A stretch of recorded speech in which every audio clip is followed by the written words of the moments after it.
Então, como a Vanessa falou, a gente organizou lá em Cantagalo um encontro de preservação do patrimônio histórico, artístico e cultural de Cantagalo e região.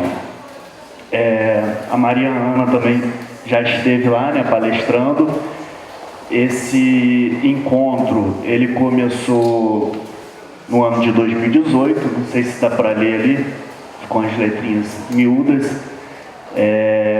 a partir da nossa presença lá no encontro do Rio Bonito, que o Dalcio já até esteve aqui falando um pouco. Então, o Gilberto Cunha, que é professor de História, e o Gilson Andrade, que não pôde estar aqui hoje.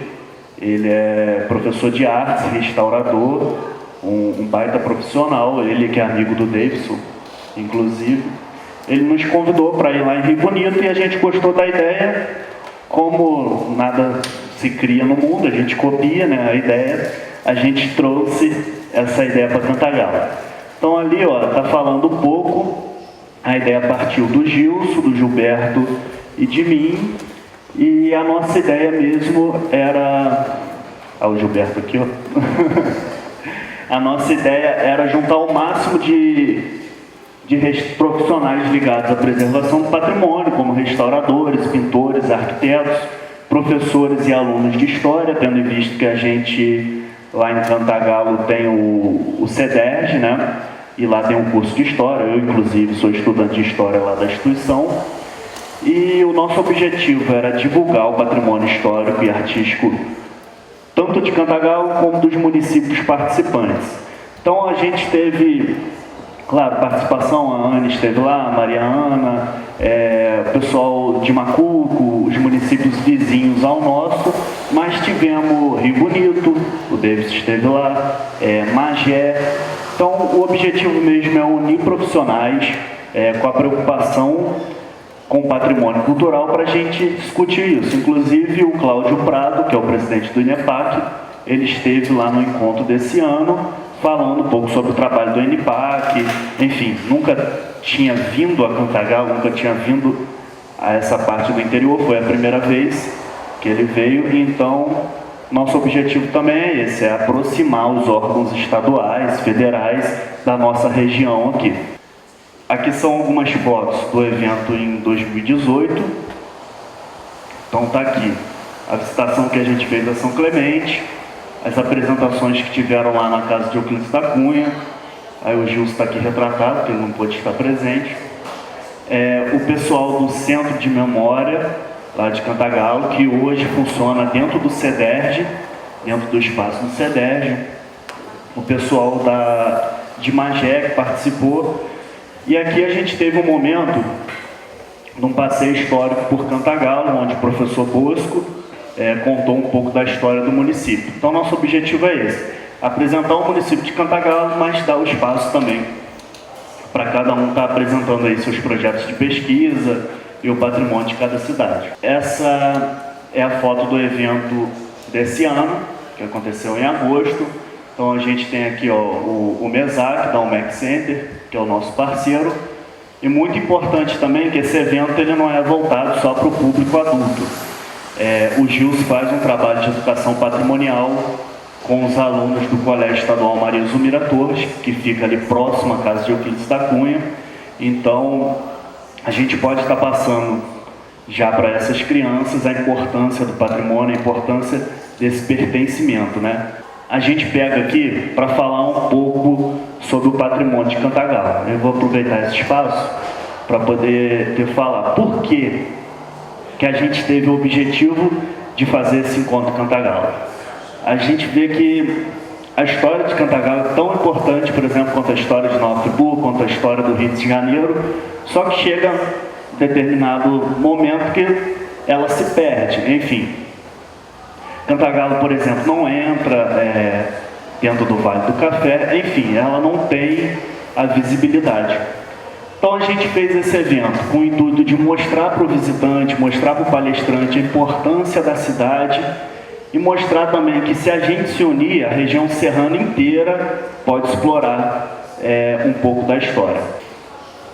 A imagem que o Nelson estava mostrando ali, que é o personagem Antônio Clemente Pinto, que fez lá o Palacete do Gavião, enfim, ele residia em Cantagalo, e o Palacete do Gavião, o mesmo arquiteto que projetou o Palácio do Catete no Rio de Janeiro. Então a gente mostra essa importância do personagem Barão de Nova Friburgo e tudo que ele fez aqui pela nossa região. Aí por que o Encontro de Patrimônio? Porque o Cantagalo ele é rico em construções históricas do ciclo do café. A gente tem a Câmara Municipal, que era o prédio da administração da época, o Fórum, lá é o Hotel Turismo, que é uma construção mais recente, de 1950, mas a gente tem essas construções, por exemplo, no centro, isso aqui até tombou, mas tombou no chão. Tem as construções, infelizmente, tem as construções no centro que mostram essa importância de Cantagalo no período do café. Nós estamos aqui com o Cláudio Prado, que é o diretor-presidente do INEPAC, que é o órgão estadual de patrimônio, né? E nesse 9º encontro fluminense de patrimônio aqui em Nova Friburgo, nada melhor do que o diretor-presidente para estar aqui, para dar uma palestra participando da mesa. Cláudio, primeiramente, boa tarde. Boa tarde, Matheus. Fala pra gente, Cláudio, muita gente não sabe da atuação do INEPAC, que tem uma atuação importante para o Estado inteiro, né, nessa questão de patrimônio, de preservação de patrimônio. A gente sabe que vocês trabalham demais lá, a equipe toda, né? E qual a importância do INEPAC e qual a importância de vocês estarem aqui no interior, em Nova Friburgo, estiveram lá em Cantagalo com a gente no Encontro de Preservação Patrimônio Histórico. Qual a importância disso tudo, desse trabalho que você está fazendo junto com sua equipe de interiorizar, de vir para o interior e discutir um pouco de patrimônio? Bem, nossa equipe está, enfim, entrando no INEPAC agora, recentemente, no finalzinho de maio, e dentro dessa proposta, né, dessa nova perspectiva, a gente tinha uma preocupação muito grande, em primeiro lugar, de facilitar uma maior integração da sociedade civil com o poder público, isso porque consideramos que muitas vezes exista uma espécie de um distanciamento, né, entre, enfim, o poder público e a própria sociedade civil. Então, a gente entrou já com um programa de gestão que enfocava isso. Foi muito curioso, porque quando nós chegamos lá e apresentamos isso ao secretário, né, e ao governador, que, enfim, nos chamou a assumir essa pasta, foi meio engraçado, porque eles ficaram surpresos de ter uma proposta tão afinada com os anseios dessa própria administração, dessa própria gestão estadual. E, a partir de então, temos aí tido todo o apoio do governo, da secretaria, para ampliar, para fazer crescer essa preocupação.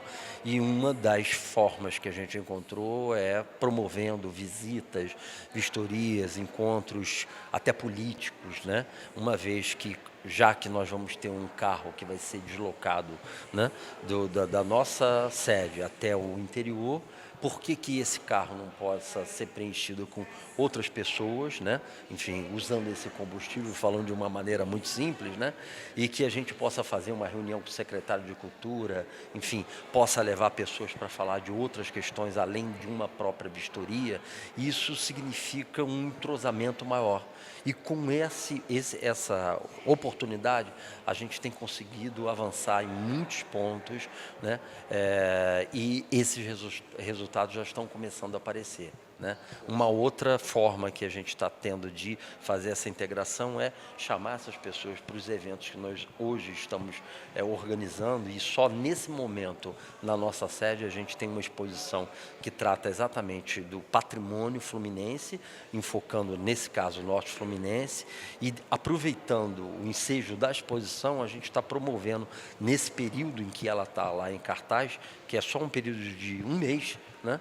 E que vai terminar agora dia 14, a gente está promovendo uma série de eventos científicos, como oficina de restauração, curso de arte sacra. Vamos ter agora, no dia 14, um grande simpósio reunindo, enfim, pessoas de peso, né? Enfim, IFAM, IRPH, o próprio INEPAC e até a Unesco.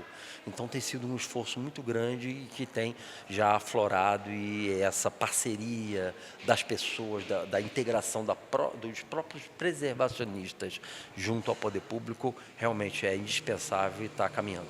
Bacana. A gente sabe que o Cláudio é um grande amigo do professor Gilson Andrade, lá de Cantagalo, que também esteve dando uma oficina de restauração lá no INEPAC. Cláudio, esse evento aqui, que está acontecendo hoje no Friburgo, o 9º Encontro Fluminense de Patrimônio, faz parte da 9ª Semana Fluminense de Patrimônio, que não acontece só aqui, acontece no Rio de Janeiro também, enfim, e está vindo esse vulto para o interior, agregando o estado todo. Qual a importância, aí você como palestrante, você como pesquisador também, qual a importância desse evento para o estado como um todo, da sociedade estar ali junta, discutindo, aprendendo, falando e vivendo o patrimônio histórico? A importância é total, é fundamental que a gente promova, né, para que a gente participe desse tipo de encontro, porque no momento em que, enfim, os interesses da sociedade, né, pressionada por mudanças tecnológicas, visões políticas diferentes, né, no nosso Brasil, infelizmente, a gente tem um fator preocupante, que é essa questão da utilização dos recursos públicos, né, para coisas nem sempre as mais adequadas. A gente falar de patrimônio é fundamental, porque a gente cria uma visibilidade para uma questão que hoje é verdadeiramente um problema. Hoje nós temos uma grande parte dos nossos bens não sendo devidamente, né, cuidadas, conservadas. Isso significa a perda iminente desse patrimônio para as futuras gerações. E eu sempre digo de que a nossa responsabilidade hoje é muito grande, porque se nós não fizermos o máximo que nós podemos fazer para a preservação desse patrimônio, nós vamos ser contemporâneos de um momento, né, muito negativo.